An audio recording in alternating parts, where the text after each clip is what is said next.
नमस्कार मित्रांनो, अभ्यासवाणी या चॅनलवर तुमचं स्वागत आहे. अभ्यासवाणी रोज अभ्यास रोज प्रगती. मागील लेक्चरमध्ये आपण संसदेमधील काही महत्त्वाचे कन्सेप्ट समजून घेतले. आपण पाहिले की झिरो ओव्हरच्या माध्यमातून खासदार तातडीचे प्रश्न मांडू शकतात आणि त्यानंतर आपण मोशन्स म्हणजे काय आणि त्याचे प्रकार, सबस्टेंटिव्ह मोशन, सबस्टिट्यूट मोशन आणि सबसिडरी मोशन समजून घेतले. म्हणजेच संसदेमध्ये चर्चा फक्त बोलण्यापुरतीच नसते, तर नियमबद्ध प्रस्तावांच्या माध्यमातून निर्णय घेतले जातात हे आपण क्लिअर केलं. पण आता एक खूप महत्त्वाचा प्रश्न, जर सरकार चुकीचा निर्णय घेत असेल तर, किंवा एखादी गंभीर घटना घडली असेल तर फक्त चर्चा करून चालतं का, की सरकारला जबाबदार धरण्यासाठी काही विशेष पॉवर्स आहेत? हो, आणि याचसाठी संसदेमध्ये काही पॉवरफुल प्रपोजल्स असतात जे थेट सरकारवर परिणाम करतात. आजच्या लेक्चरमध्ये आपण अशाच 3 महत्त्वाच्या प्रपोजल्स समजून घेणार आहोत. स्थगन प्रस्ताव, निंदा प्रस्ताव आणि अविश्वास प्रस्ताव. हे टॉपिक्स स्पर्धा परीक्षांसाठी खूप महत्त्वाचे आहेत आणि अनेक वेळा PYQ मध्ये विचारले गेलेले आहेत. म्हणून हा लेक्चर पूर्ण लक्ष देऊन बघा, कारण आजचा टॉपिक तुमचा कन्सेप्ट आणि मार्क्स दोन्ही स्ट्रॉंग करणार आहे. सर्वात आधी आपण समजून घेऊ स्थगन प्रस्ताव म्हणजे काय. साध्या भाषेत सांगायचे झाले तर संसदेचं चालू कामकाज थांबवून एखाद्या तातडीच्या आणि सार्वजनिक महत्त्वाच्या विषयावर चर्चा करणे म्हणजे स्थगन प्रस्ताव. म्हणजे काय होतं, संसदेतील रेग्युलर काम बाजूला ठेवून हा मुद्दा आत्ताच डिस्कस झाला पाहिजे असं सांगितलं जातं. स्थगन प्रस्तावासाठी काही अटी असतात. मुद्दा निश्चित असावा, तातडीचा असावा आणि सार्वजनिक महत्त्वाचा असावा. एकापेक्षा जास्त मुद्दे नसावेत. जुना किंवा आधी चर्चा झालेला मुद्दा नसावा. न्यायालयात चालू असलेला मुद्दा नसावा. हा प्रस्ताव फक्त लोकसभेत मांडला जातो. यामध्ये सरकारवर टीका किंवा दोषारोप असतो.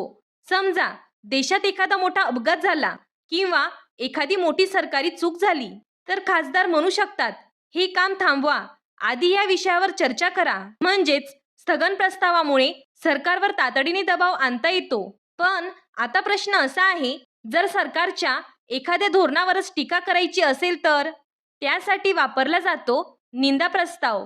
निंदा प्रस्ताव म्हणजे सरकारच्या एखाद्या धोरणावर किंवा कृतीवर टीका करण्यासाठी मांडला जाणारा प्रस्ताव. म्हणजे फुल सरकार नाही, स्पेसिफिक पॉलिसी किंवा डिसिजन टार्गेट केला जातो. निंदा प्रस्तावासाठी कारणे सांगावी लागतात. हा एक्झाम मध्ये खूप इम्पॉर्टंट डिफरन्स आहे. समजा सरकारने एखादं चुकीचं आर्थिक धोरण आणलं, तर विरोधक म्हणू शकतात, या निर्णयावर आम्ही नाराज आहोत आणि निंदा प्रस्ताव मांडतात.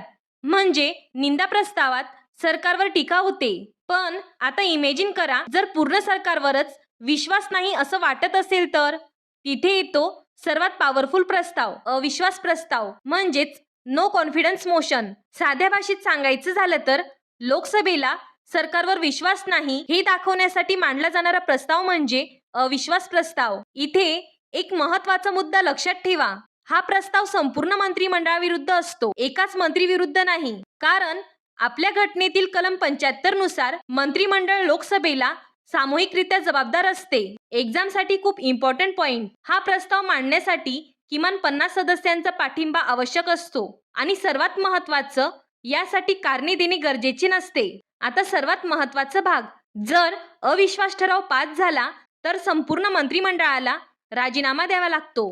उदाहरणार्थ, समजा लोकसभेतील बहुसंख्य खासदार म्हणतात, आम्हाला या सरकारवर विश्वास नाही, तर ते सरकारवर सत्तेत राहू शकत नाही आणि त्यांना राजीनामा द्यावा लागतो. म्हणजे एक छोटा फरक लक्षात ठेवा, निंदा प्रस्ताव म्हणजे स्पेसिफिक धोरणावर टीका आणि अविश्वास ठराव म्हणजे पूर्ण सरकारवरच प्रश्नचिन्ह. निंदा प्रस्ताव पास झाला तरी सरकार पडत नाही, पण अविश्वास ठराव पास झाला तर सरकार थेट सत्तेतून बाहेर जाते. म्हणूनच अविश्वास ठराव हा संसदेमधील सर्वात पॉवरफुल कंट्रोल मेकॅनिझम मानला जातो. म्हणजे बघा मित्रांनो, आपण आतापर्यंत तिन्ही प्रपोजल समजून घेतले. स्थगन प्रस्ताव म्हणजे तातडीच्या मुद्द्यांसाठी, निंदा प्रस्ताव म्हणजे धोरणावर टीका करण्यासाठी, अविश्वास ठराव म्हणजे सरकारवरील विश्वास तपासण्यासाठी. आता एक्झामच्या दृष्टीने एक खूप महत्त्वाचा भाग, निंदा प्रस्ताव आणि अविश्वास ठराव यांमधील फरक. कारण हा क्वेश्चन अनेक वेळा थेट विचारला जातो. सर्वात पहिला फरक, निंदा प्रस्तावामध्ये कारणे द्यावी लागतात. म्हणजे कोणत्या पॉलिसी किंवा कृतीवर टीका करतोय हे स्पष्ट सांगावं लागतं. पण अविश्वास ठरावामध्ये कारण देणे गरजेचे नसते. फक्त एवढंच सांगितलं जातं की आमचा सरकारवर विश्वासच नाही. दुसरा महत्त्वाचा फरक, निंदा प्रस्ताव. निंदा प्रस्ताव हा एखाद्या स्पेसिफिक मंत्री किंवा पॉलिसी विरुद्ध असतो, पण अविश्वास ठराव संपूर्ण मंत्रिमंडळाविरुद्ध मांडला जातो. आता शेवटचा आणि सर्वात महत्त्वाचा फरक, निंदा प्रस्ताव पास झाला तरी सरकार पडत नाही, तो फक्त टीका दर्शवतो. पण अविश्वास ठराव पास झाला तर संपूर्ण सरकारला राजीनामा द्यावा लागतो. म्हणूनच एक्झाममध्ये जर क्वेश्चन आला कोणता प्रस्ताव सरकार पाडू शकतो, तेव्हा त्याची उत्तर येणार अविश्वास ठराव. तर मित्रांनो, आज आपण संसदेमधील महत्त्वाचे प्रपोजल समजून घेतले. म्हणजेच संसदेमध्ये सरकारला जबाबदार धरण्याची पूर्ण व्यवस्था आहे हे आपण क्लिअर केलं. पुढच्या लेक्चरमध्ये आपण एक नवीन आणि इंटरेस्टिंग कन्सेप्ट समजून घेणार आहोत, जो एक्झामसाठीही खूप महत्त्वाचा आहे. हा व्हिडिओ उपयुक्त वाटला असेल तर चॅनलला लाईक, शेअर आणि सबस्क्राईब करा. अभ्यासवाणी म्हणजे कन्सेप्ट बेस्ड लर्निंग. थँक्यू. अभ्यासवाणी, रोज अभ्यास रोज प्रगती.